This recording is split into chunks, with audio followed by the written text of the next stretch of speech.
but this is the first one where everyone is in person, so we don't really know what to do. Thanks for having me. One of us is not like the other. I'm the person from government.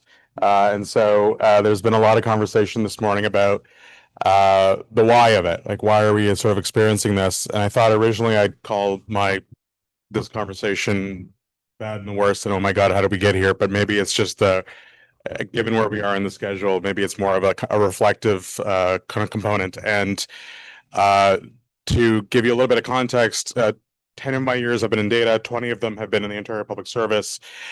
Spent a lot of time in social services trying to integrate data across different programs. Spent some time in the Ministry of Health trying to modernize their IT platforms around data. And now I'm with the enterprise trying to look at things more in a more integrated way across the Ontario government when we look at data and analytics and our capacity and our governance and all the things in between.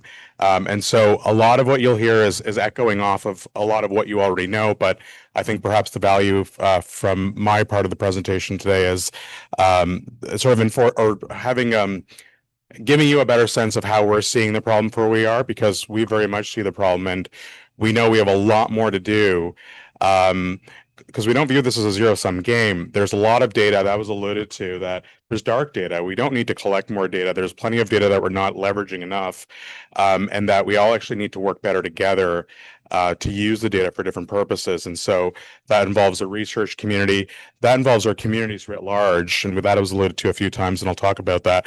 And I also believe it involves a stronger sense of agenda setting, direction, and capacity within government to deliver on the types of things that we're trying to do on the data side. So I have three sort of broad themes of the why are we here, the challenges, again, from the distinctly provincial view in Ontario. And the first sort of theme is around we operate in silos, and you've heard this, but I'll give you a sense of what that looks like, the fragmentation on our end. Um, Everything in government is siloed. I mean, we are a federation of programs. The way we're funded, the ministries themselves, the mandates. We are one sort of government entity, but we're all on our different sort of side quests and missions. And so that reflects at a data level, and also looking at what outcomes mean to us as government, right? So this was alluded to. We're often better at looking at a program implementation and thinking about the KPIs and perhaps the longer term outcomes if there's a good evaluation and data conversation at the onset of that. But we're not particularly great at sort of thinking about what a broader return on investment looks like at that more sort of cross or more horizontal view. Even at a ministry level. So, as alluded to, I spent a lot of time at Children, Community, and Social Services. That is not one ministry. That is effectively a group of 6 or 7 programs organized by about 15 sub-programs that are each vying for their own funding streams, their own modernization agendas, and with it, the data silos they've built. Many of our programs don't even have, at the administrative data level, where we collect that through case management systems, a single point of data collection. We're using multiple systems. And then it was wonderful to hear someone else talk about the common data models for once. And the idea that we don't actually have common data models that create that sort of semantic business layer on top so that it brings meaning to the type of things that we're doing. So we have, our system problems, we know, as we all know, are cross-sectoral, but the way we operate, the way we collect data, the way we fund, as you all know, is much more siloed. And then so that plays through in the way that we think about in solving the sort of data issues as well. So the questions that you're asking around, you said not to talk about well-being, and that's a fair point, but we don't even have a research agenda at a government level. If you think about it, if you think about social outcomes of any sort, and you look at Ontario as an example, where might you point to see what that policy agenda or that mission might be? And this is not the answer, but the closest thing I can always think of is something like the poverty reduction strategy. So if you think about something that's greater than the sum of its parts, Ontario has been looking at poverty and reducing that. And frankly, the metrics around that we've been collecting and reporting on aren't necessarily we can apply the sort of the performance measurement framework on these things, but they're the available KPIs. They're not necessarily the best indicators of poverty and its reduction and what's creating those conditions. So that's how we live in this sort of siloed world. And so that's creating a lot of friction around, if we're trying to solve broad social problems, how do we collect data once and then process it once so that we can use it many times for government oversight, for public accountability purposes, for then also the secondary use piece of it. And so I think that's been a lot of the struggle. The other challenge, I think, why we're here, and we talked a lot about this morning. I'm going to take a different flavor onto this. I think we have the wrong balance between privacy protection and data utility. So I'm saying what a lot of you have said in sort of in a different way, perhaps. But when we think about data governance, when we think about the controls, when we think about standards, when we think about enterprise approaches to using data and the technology platforms, it's driven through a privacy mandate. And we have a lot of people in our programs that drive the policy agenda. And these are legislative requirements. And I'm not here telling you that privacy is not important. And we'll talk more about that. But we do have a scenario where if we talk about data, we first think about what's the legislative enablement? How are we going to protect it? Where's the PIA? Ontario now, FIPA, by the way, has mandated PIAs as a control. But what are the questions that we're not asking, right? As a result of that, how are we best using the data? Do we not have an obligation to do that? Do we not have an obligation, to your point around we don't want to uncover our warts? Absolutely true. But do we not also have a responsibility to public accountability of those public dollars to make sure our programs are being used effectively? And that doesn't play itself out in legislation. None of our legislation is worded around data utility, maximizing that. It's all worded around privacy, record keeping, archives, all the things that we have to do to control data. So I'm not suggesting that we shouldn't be thinking about those things, but do we have the balance right? And I would say, based on where our policies go, where our controls go, where the landscape is, based on how that's been set by legislation, I don't think it's been set in the right way. And I think it's entirely risk-based, sort of pushing into privacy. The other part is we talked about secondary use. This is a common sort of concept in the way that we think about things, but it feels more and more arbitrary, right?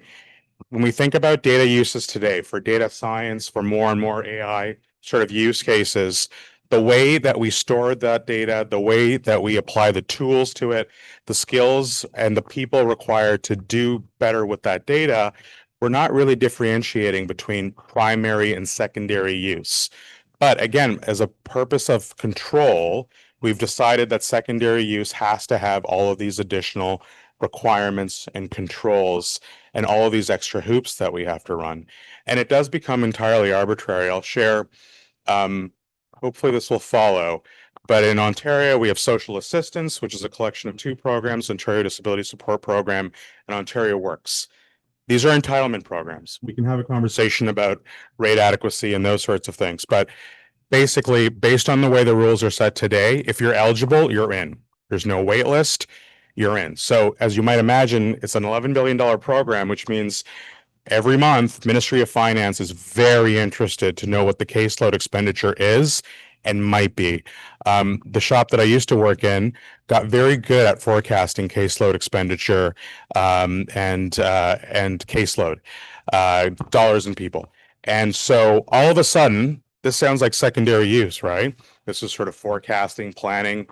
Because it's an entitlement program and the Ministry of Finance needs this data to be able to plan, because it needs to make sure there's enough dollars in the coffer to support it on a month-by-month basis, that use became program administration.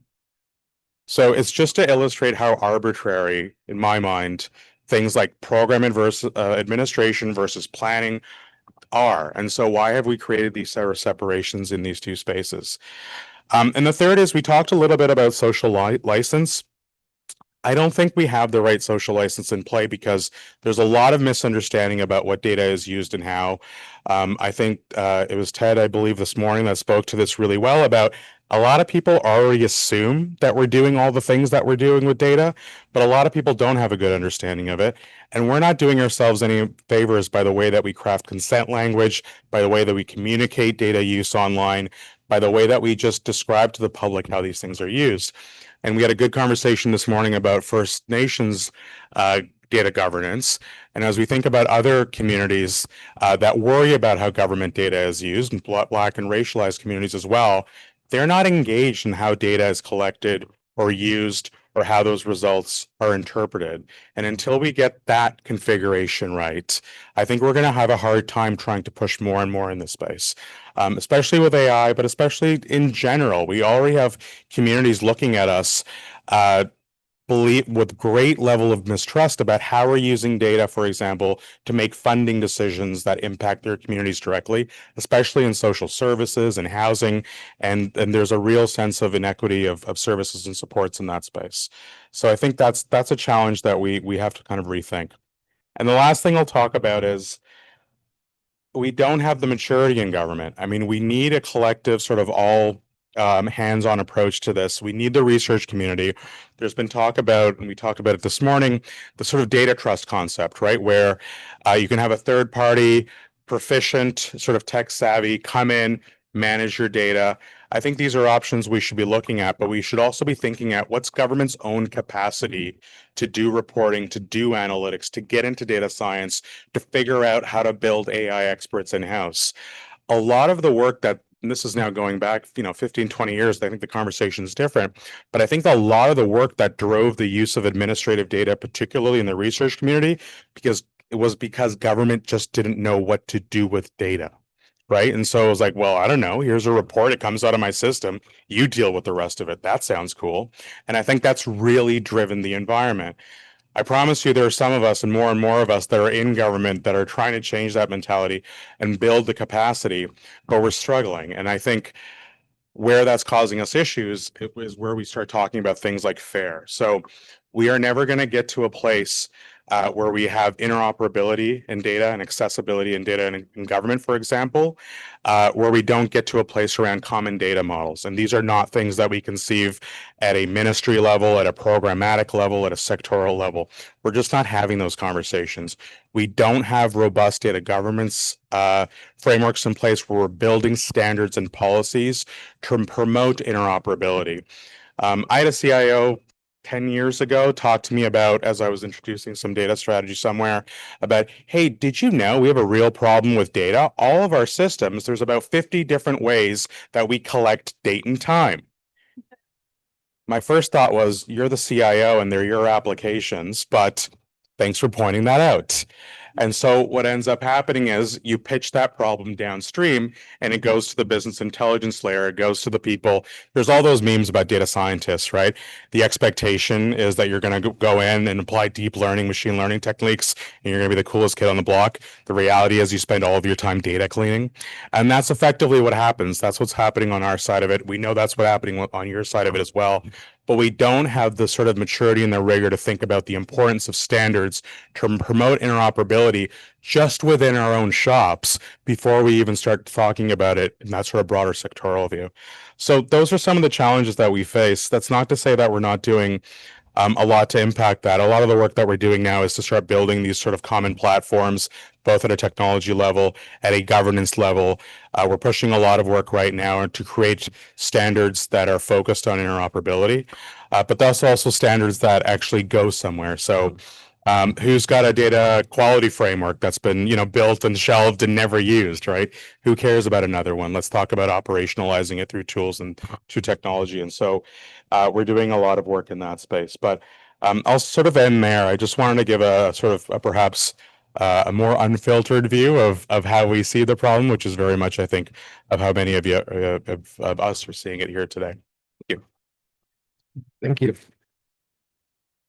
All right, so this question has been gnawing at me since this morning, so I'm just going to ask it. One of the things that we've heard over and over again is having a champion inside government, and having a key person. And I know for a fact that the reason the Ontario education data is even in the ELMLP is because somebody at U of T called the same guy at the Ministry of Education in Ontario over the course of 5 or 10 years until he finally relented and put the data in. That is not the employment world of the provincial public services or the federal public service anymore. If you try to call the same role 6 months from now, you will not be speaking to the same person. And so I'd like to kind of put to the panel the impossible question of how does our approach to getting new data need to evolve in light of this? Nice, easy warm up questions.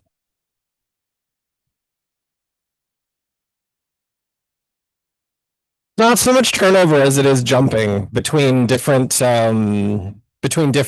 divisions and different portfolios and stuff like that. But yeah, no, it used to be that the same person would be, and maybe they weren't in the same role, but they were sitting next to the person who's filling the previous role. So, any thoughts are welcome.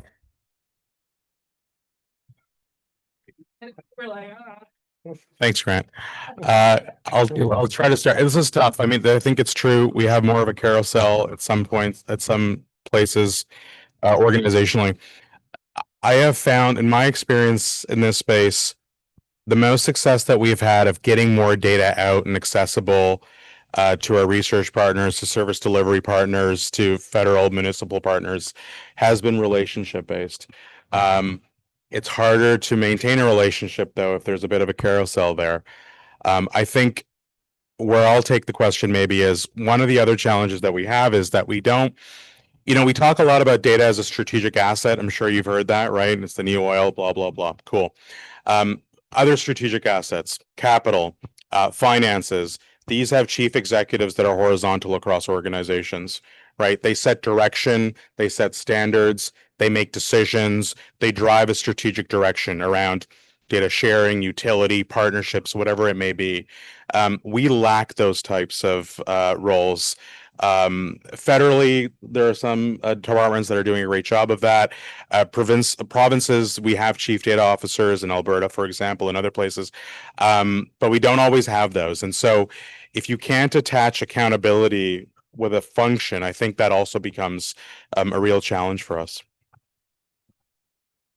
Thank you. That was absolutely excellent, all of the talks. I'm going to pick on you again, Mandeep, because I was literally jumping out of my seat for part of your talk when you got to the point about the balance or the improper balance, I would say, between privacy and data utility.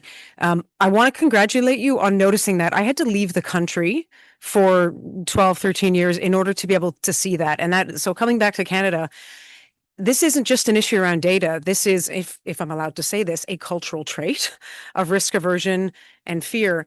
How, I know you can't possibly answer this question, but what are the mechanisms, maybe the smaller mechanisms, to try to work against that, to demonstrate the loss that comes with that aversion, right? What we are failing to be able to do, because people point it out, but it doesn't seem to be shifting things. So not that I was asked this question, but when the panel before with Ted and Michael were said, no, it wasn't their panel. Sorry, it was the panel with Kim. Anyway, the question was, what was the one thing you would love to do if you were a dictator? And mine would be to remove some of this aversion, or at least show what the danger is of putting that as the first lens. And I think you put it really well, that everything goes through that lens. Anyway, that just curious for any thoughts about what are the step-by-step mechanisms. If you don't have a buddy, you can call every day or every month for 10 years. Yeah, right? It's a really good question. We haven't figured it out. And I think a few things I'll say quickly. The risk of not doing or changing course and culture has been something that we have frankly really struggled with decision makers.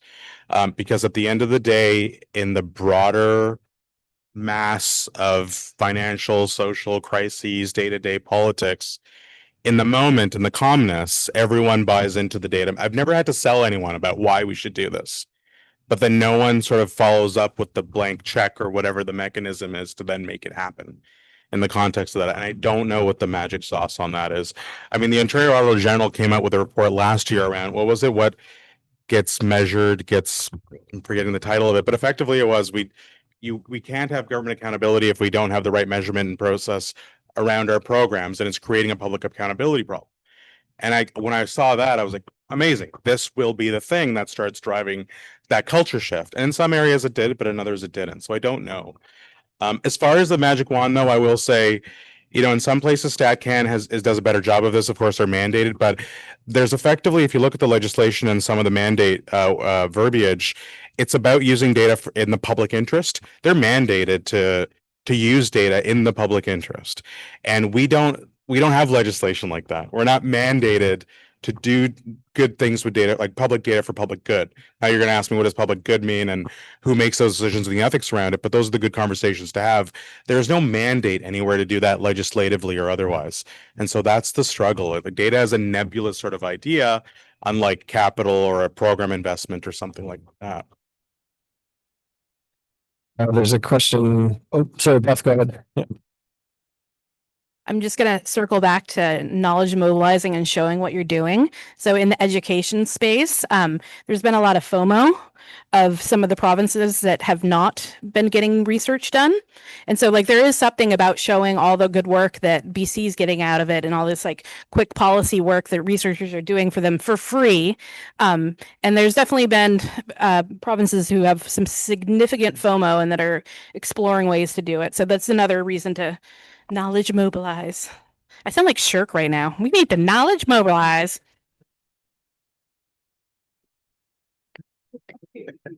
Thanks, everyone. I have a question. It's probably going to be mostly germane to Mandeep, but maybe Beth and David have some ideas on it as well. How do we actually find the right person in government if we have a finding? So let's take Beth's example. Full day kindergarten works. What do we do with that information next? Just a bit of background. I came from New Brunswick, and there, the person responsible might be at the pub on Friday night, so you find them there. And in Ontario, it's just not the same, and bigger provinces. So, there's no good answer to this. Every ministry is run a little bit differently, but I will say in a lot of the social policy ministries, I think this is still true. You have strategic policy types of ADMs at that level. And those are the ones, it used to be that those were the wonky, the policy wonky think tanky folks that were very interested and captivated by these sorts of things, right? And so if you get the bug in their ear that, hey, it works, here's the evidence, here's the knock-on effects, and then it becomes a bug in their ear and their mission is to figure out every good idea will get implemented in government. It's just about what time, right? So it's the timing question. So I know that's a simplistic answer, but you have to get the bug in the ear of the policy executives that are responsible for that program and get them to start selling it on their own volition. Anyone else wanna? I don't have to. I'm Okay. thinking back to this person that you identify it as being I'm thinking about the person you mentioned as being a key advocate, getting the ELMLP forward, and I keep thinking that I need to reach out to this person and send them a fruit basket of some sort for all of the work that they did to make everything possible. But I wonder, I kind of have a question for Mandeep. I wonder if is there discussion, is there across ministries, are we showing best practices? Is there that room for dialogue to kind of encourage others to provide their data? There is. So more and more, there is legislation we have that is, I'll say it's a start. It's a high level of IPC oversight in Ontario along with it that allows us to integrate data across ministries. But more broadly, we are now looking to create enterprise governance and tables. So for the first time, as unbelievable as this is, it's only been the last year that we actually set up a advisory type table of ADM level across every ministry, folks that are responsible for data. Now, part of the challenge is you don't have a strategic policy or an operations or a CAO. It's inconsistent, right? In some ministries, there's a CAO responsible for data. In some ministries, it's a CIO. In some ministries, it sits with a policy. In some, there's some standalone. So there's an organizational problem, but we are finally starting to put people in a room and galvanize toward common priorities around building standards and the governance that we need. The challenge continues to be some of the accountability and overall authorities. We don't have any directives. We know, like federal TV, for example, Treasury Board is very good at directives in all levels of government. We don't have one around operational data management that allows us to manage data across this life cycle. So that's a struggle. So it's an opt-in program, but we're working toward those things as well. Thank you. Can you hear me? I came from a more of a non-profit organization. I was in charge of actually reporting data back to the government for all the funding that we have. One thing I realized from as a data person is I realized there's this crucial tension between public sector and the private sector, where the private sector is trying to monetize almost every data of our life, all our image, videos, and texts, even to the extent that using AI and then unstructured data, whereas the public sector is mostly using data from perspective of privacy and legal responsibility. So the data is being shifted out to the private sector in a way, where the private sector is scaling up in areas that are not necessarily for social good. So is there a way that you can partner with private sector in order to balance that approach? Thank you.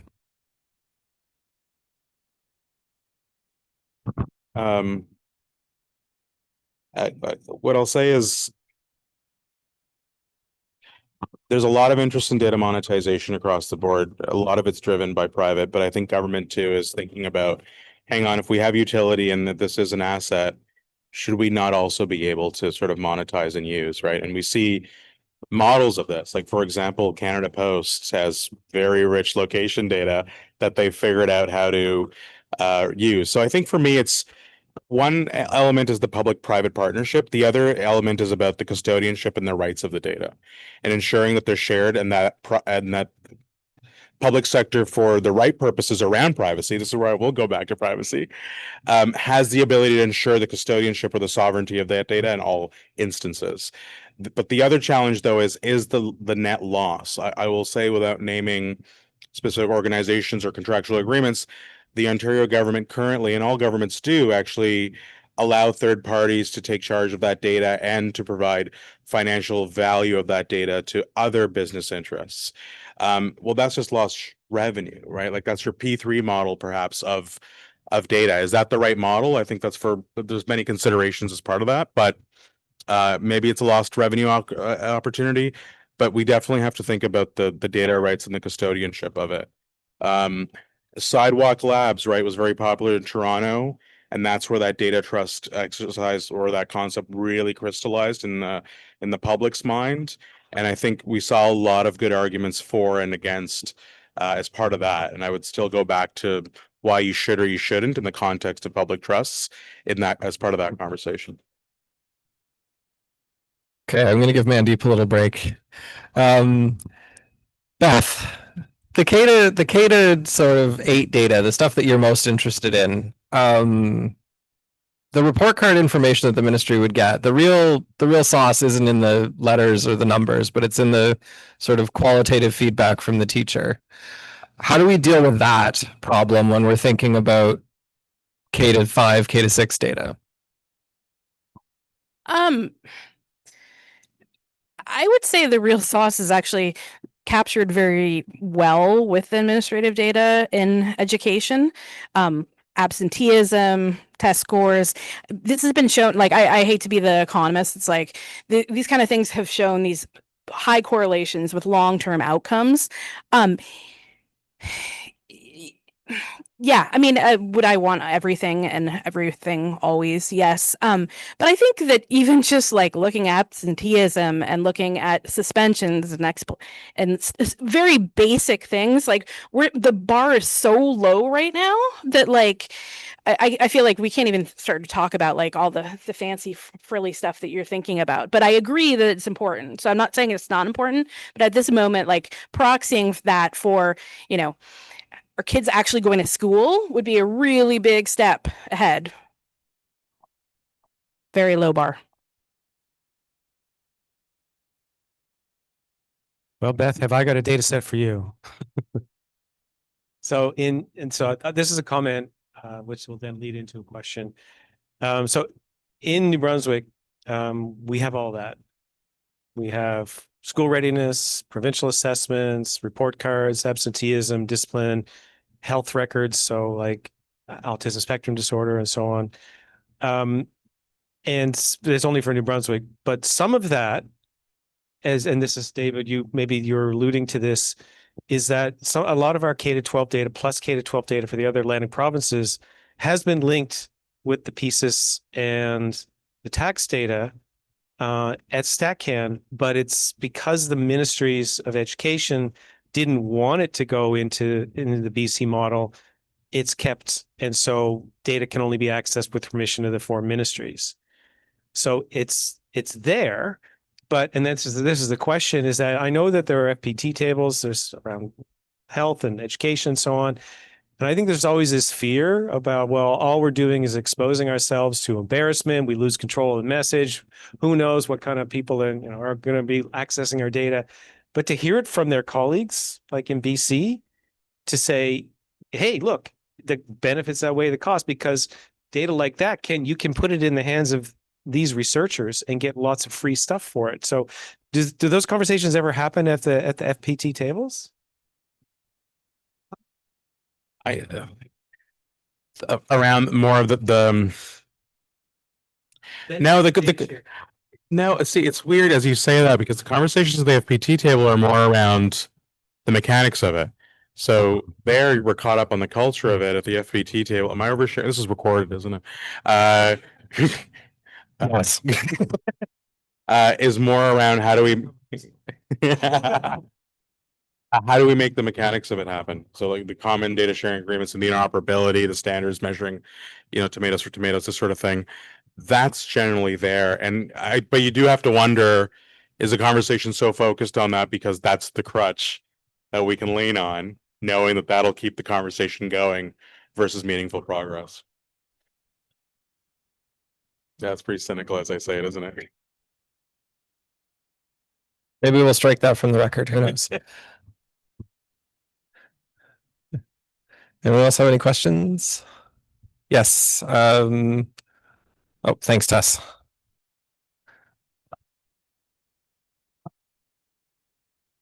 Hi, can you hear me? Yes?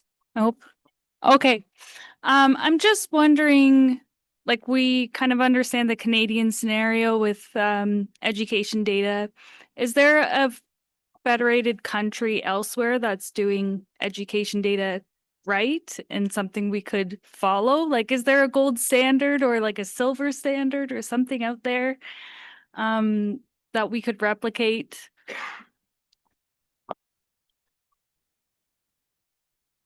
That is a great question, and one that I was researching yesterday, because I had that thought where I was like, well, who's done it better? And it's a little unclear. Australia has some better like education sharing across. I don't know overall though in health, but we can look for models. I just it didn't even occur to me until yesterday after my deep dive, and when you start Googling things, you're like, what's going on? So that's a great question and one that we should explore. Unless someone knows the answer. I don't know the answer, but I was looking for the same thing. I was like where can we go? Who can we model after? And I think there are some countries, one of the previous presenters talked about the EU. I think there are some good models in the EU where they link education data, health data, corrections data, and it's all on the same platform. So I think there are models out there. But yeah, a specific example, I don't know offhand yet.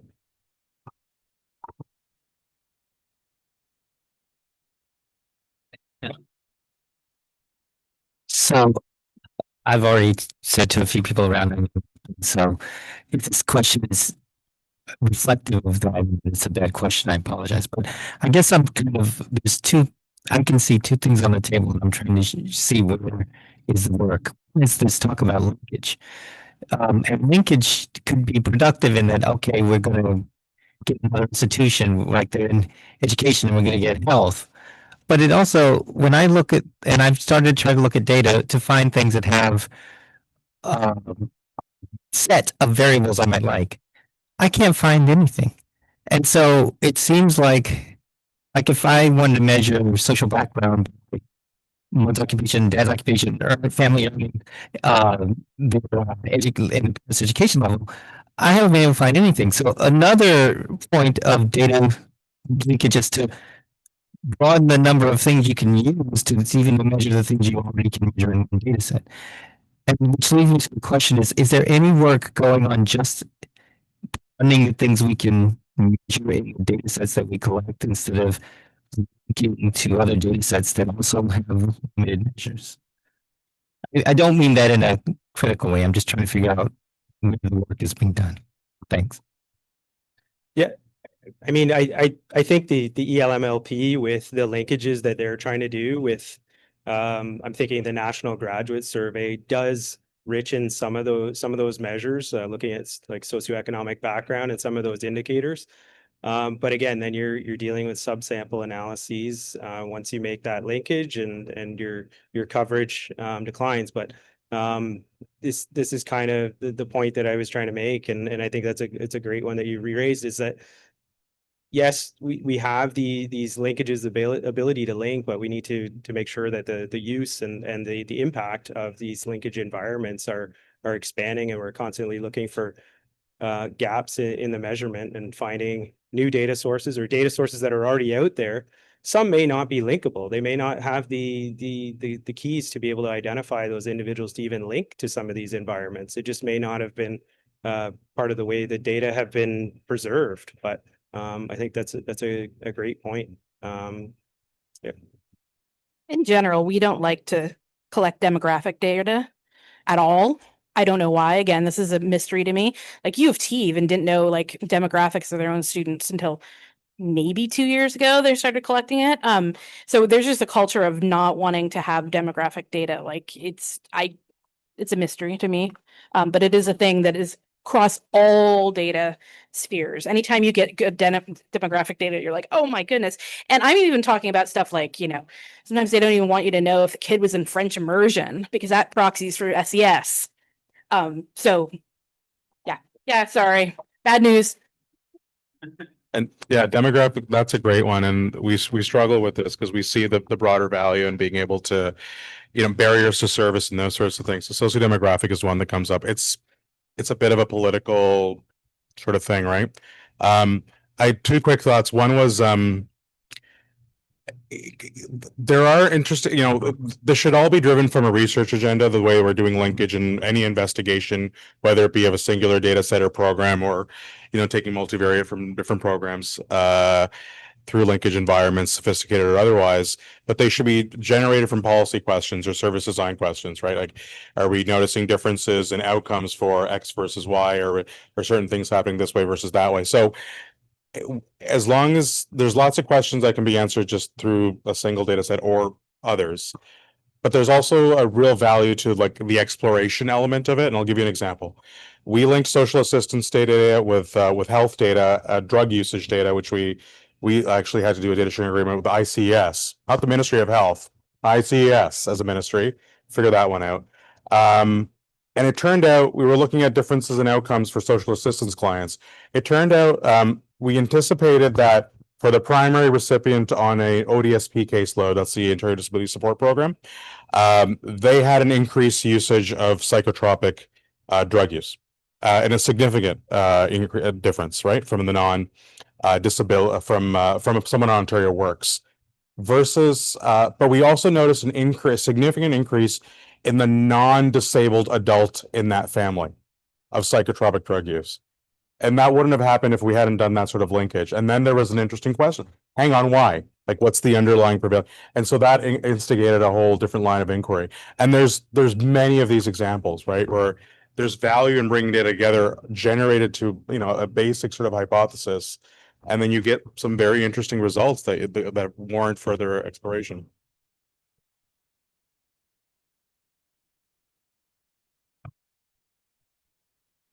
So it sounds like we've kind of gotten the same question a few times. How can we facilitate a closer interaction between provincial and federal government departments and standalone academic researchers scattered across the country? What's CRDCN's role in that? Ooh, all right. Okay. I was not expecting this, but I'm getting some applause. All right. So, I mean, the first thing is that we do know most of the players, which is something. We also have our own infrastructure. And so, we've heard a couple times over the course of the 3 panels, people talk about trusted third parties or, other places where the sandbox it doesn't belong to somebody that's involved. So there's definitely the possibility of being one of those trusted third parties now that we have our own sandbox, and attracting some investment to become that sandbox. At that point, we do, I joked about people hopping from desk to desk. I've been in my role for a few years, and I think that we have a little bit more stability than some of the provincial and federal governments. And we do, even I've seen this over the last even 5 years, just having sort of a lot more institutional knowledge about other people's data than they sometimes do in the person on the other end of the phone. So that might be a role that we can play. I mean, Ted's been with the network for a longer time than that. That's confidential. Yeah, that's actually a disclosure risk. So I think that we do have a role to play in terms of, sort of the networks we've made over the 25 years of our existence and sort of the friends we have. And I like to think that we have some sort of trust as a research network, and sort of a trust with the academics, but also trust with the policymakers that maybe StatCan doesn't always enjoy. So I see a lot of promise for that in our future, and I hope that other people agree with that. But back to the panel. No, I kid. We're coming up on cookie time, and I definitely don't want to cut into that. I'm just looking at online. Online has been very quiet today. Is there anybody online that has a question?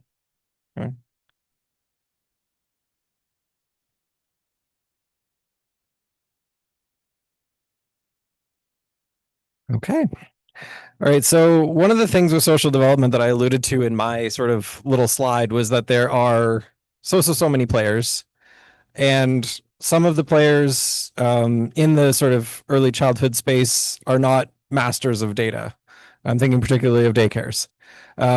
So what kind of support and who supports some of these institutions to provide their data so that we can have the data we need to make sort of some decisions and some informed evidence making in these spaces? And I'll just, okay. I mean, childcare is easy in the sense, well, easy quote, sorry. Because the national, like the fact that national money is going into all these different agreements, it's a time to write that in and have, municipalities, control this data. Municipalities do a shockingly good job in the childcare space and keeping good data on what they do. Maybe we could just expand that and have that part of the new agreements that have to get signed every 3 years. Other than that, I have no idea. Yeah, I would support Beth's comment there. I think if you rely on a researcher-driven funding model, it becomes very precarious to try and get those things done. The funding around it, I mean, we all know the Tri-Council funding doesn't always pan out the way that you thought it would. So I think something from a national level that is supporting that with resources is not only gonna ensure essentially that the funding or the research will take place, but it'll also broaden the number of users as well, and we'll get away from those individual researchers working in silos and open up the use of those data with that investment. So I love that idea. But I think we kind of saw a little bit in the sort of some of the recent health stuff where there was attempts to tie federal money to data sharing and to partnerships, and it didn't necessarily work out so well. And I think that, I just want to put a reality check on those. I think it's definitely possible, and I think, we should be encouraging, any of these agreements where dollars are flowing to stipulate that data must also flow. But I think we also need to be realistic about what that's going to look like. So People are a lot less worried about their childcare data than health, but I agree. I hear what you're saying, but I think there are some avenues that are much easier that people wouldn't be as worried about. I just wanted to shout out to David because we got caught in this how do we fix the country discussion, which is very high level and I think really important. But David, right? No, sorry. Yes, yeah. Okay, you looked around, David. But you did such a precise and specific analysis of the changes that would make that huge ELMLP, did I get it right? Platform work better. Have you packaged that up and sent it to Stackhand?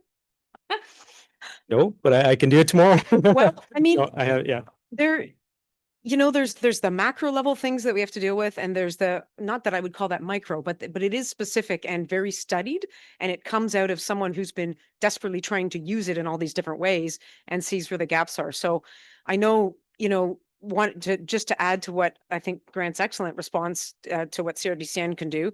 Notice we also have knowledge mobilization in Grant's title, but is that helping to pass that information on or playing a bit of that role? I mean, you can speak to Stackhand directly, but we're also happy to try to help coordinate some of those responses through the network as well. So, but anyway, thank you for that.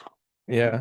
And I know, from the researcher perspective, when you're using the data, you're often very much in the weeds and you're trying to get done what you can get done with what you have.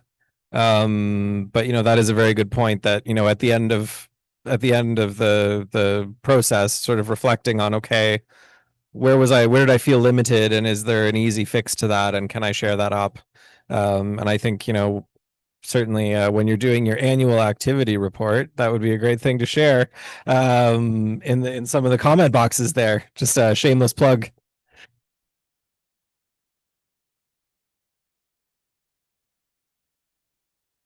That is my middle name. Okay, so last thoughts from the panel. We have 2 minutes until cookies, and I will not let us be late.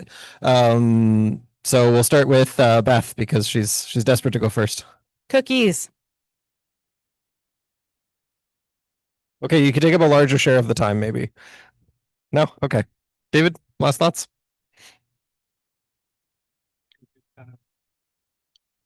I don't really, yeah, cookies. I don't think I have anything else to add. I see a lot of potential in what's being done. And I think we've got the right people in the room and doing this knowledge mobilization like this and having these kinds of discussions, I think are bringing a lot of the different stakeholders together that could lead to a lot of progress in this area. I'm learning a lot on the panel, just having exposure to other stakeholders. So I think doing more of this is very fruitful.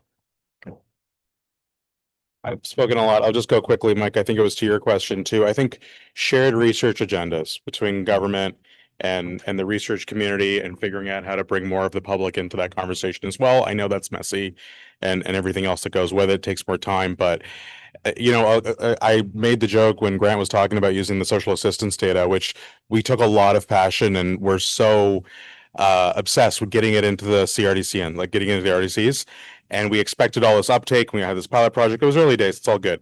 And then there wasn't that uptake that we expected. It's like, this is social assistance data. It's min data. It's good data. Why isn't anyone using it? And so we were still committed to the cause, but others at the executive level were going, was it worth the squeeze? Is it worth the investment? And so making sure that we're getting the data access and the research pointed in the right places, whatever those right places, whatever right means to us collectively. Yeah. And it's really hard to ask after a massive investment in data to then also ask for sort of research funding to steer the academics in the way you want to go. But, that is probably going to be part of it. And maybe if that's packaged up at the start, it becomes more palatable. Anyways, thanks. Round of applause for our panel and all the panels. We will be back in 10 minutes for some RDM training. It's not going to be like macro 101. So don't be shy about sticking around. I promise it's not going to be boring. And if Annalise is boring, then she shredded my credibility. So I've given her license to do that. Thanks, everyone.